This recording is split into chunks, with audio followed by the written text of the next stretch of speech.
नमस्कार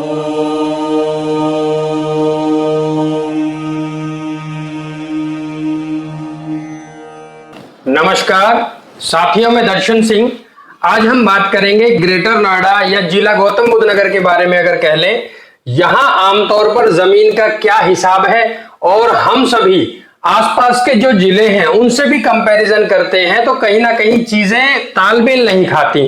तो इसी तरह का विषय है कि सबसे पहली बात तो ये कि प्राधिकरण आखिर जो मुआवजा देता है वो मुआवजे की दर किस हिसाब से दी जाती है और उसमें किस तरह से जमीन का अधिग्रहण किया जाता है। साथियों, जैसे कि हमें एक सज्जन का कॉल आया, उनका कहना यह था कि जो मुआवजे की दर है वो मान लीजिए अभी ग्रेटर नोएडा ने 4125 रुपए पर वर्ग मीटर मुआवजा देने की बात कही है। तो यदि आप इसे गज में कन्वर्ट करते हैं तो ये लगभग 34 से 35 लाख रुपए बीघा के हिसाब से बनता है।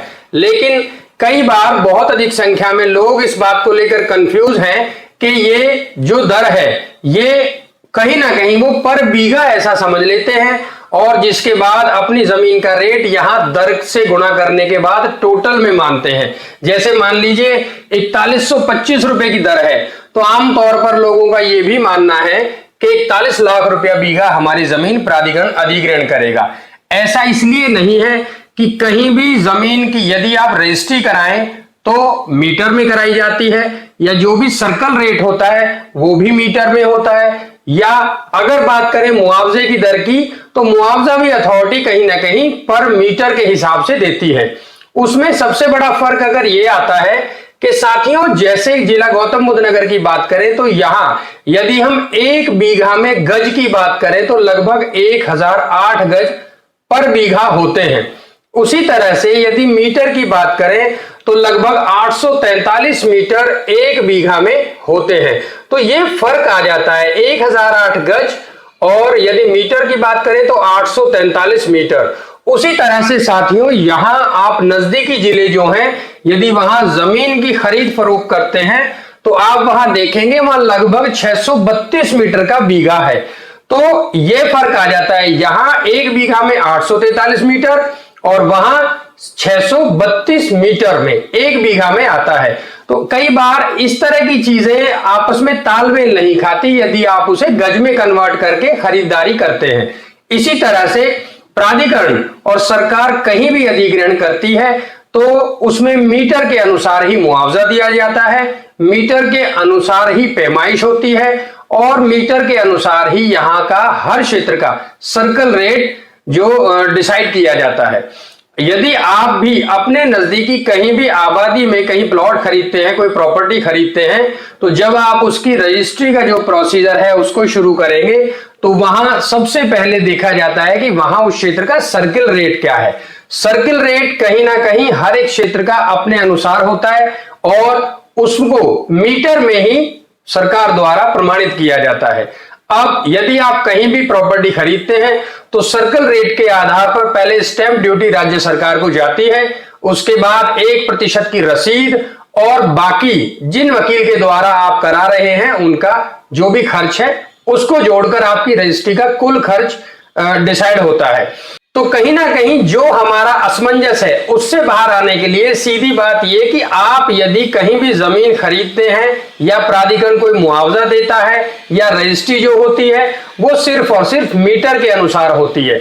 इससे जमीन की कुल पैमाइश का या बीघा गाटा इन सभी चीजों का कोई फर्क नहीं रह जाता, सीधा जितना मीटर जमीन उतने गुणा दर। तो इस तरह से ही सरकार द्वारा मुआवजा दिया जाता है।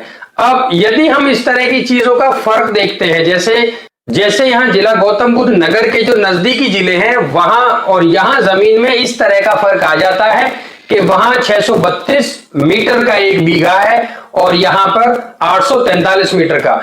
तो इसमें यदि फर्क आता है तो इस बात का कि कुल मीटर पर जो रकम है वो उतनी ही बनती है जितना एरिया मुआवजे के लिए जाता है। तो इसमें किसी बात की कोई कंफ्यूजन नहीं है। आप इस बात को लेकर सुनिश्चित रहें कि प्राधिकरण की जो दर है हमेशा ही वो पर मीटर में होती है। उसको गज में कन्वर्ट करने के बाद आप अपनी जमीन का पर बीघा मुआवजा निकाल सकते हैं। तो यदि हम बात करें यहां पर जो अधिग्रहण होना है उसमें बहुत जल्द ये तैयारी हो चुकी है कि नोएडा पार्ट 2 बहुत जल्द यानी आने वाले 1 वर्ष के अंदर ऐसा माना जा रहा है वहां पर मुआवजा देने की शुरुआत हो जाएगी। उसी तरह से ग्रेटर नोएडा पार्ट 2 की प्लानिंग भी जोर शोरों पर चल रही है और यहां परी चौक से लेकर 105 मीटर रोड जो आगे जारचा और धौलाना तक बनाए जाने की तैयारी है, उसके लिए भी अधिग्रहण कुछ हद तक हो चुका है और आगे भी वो प्लानिंग बहुत जल्द शुरू होने वाली है। तो इस तरह से साथियों बहुत बड़ी प्लानिंग्स हैं। बस अगर किसान का फोकस है तो इस बात पर कि डेवलपमेंट कब आए और कब हम अच्छे से गुजर बसर कर पाए। तो साथियों प्लानिंग बहुत बड़ी है और आने वाले समय में आप देखेंगे यहां जिला गौतम बुद्ध नगर में शायद ही कोई हिस्सा ऐसा रहेगा जो डेवलपमेंट से छूट जाए, अन्यथा लगभग पूरा जिला ऐसा है जहां हर तरह डेवलपमेंट चल रहा है। हर तरफ आप देखेंगे विशेष परियोजनाएं ऐसी हैं जो कहीं ना कहीं देश लेवल पर और इंटरनेशनल लेवल पर भी इस क्षेत्र को रिप्रेजेंट करती हैं। तो उसी तरह से आप निवेश करना चाहते हैं तो आज हम सभी के पास वो समय है कि यहां हम निवेश करके अच्छा मुनाफा कमा सकते हैं। साथ ही साथ साथियों निवेश छोटे से छोटा और बड़े से बड़ा हो सकता है। ऐसा बिल्कुल नहीं है कि ज्यादा बजट की आवश्यकता के बाद ही हम यहां पर प्रॉपर्टी में निवेश करते हैं।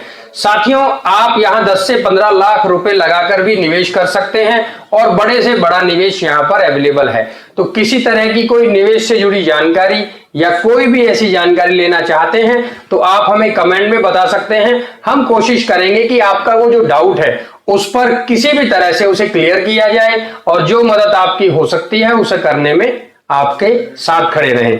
इसी तरह से साथियों यदि कोई व्यक्ति यहाँ निवेश करने का मन बना रहे हैं या यहाँ जो क्षेत्र है इसकी विजिट करना चाहते हैं, देखना चाहते हैं, घूमना चाहते हैं, आप नीचे स्क्रीन पर नंबर दिया गया है उस पर संपर्क करके हमसे वो जानकारी ले सकते हैं।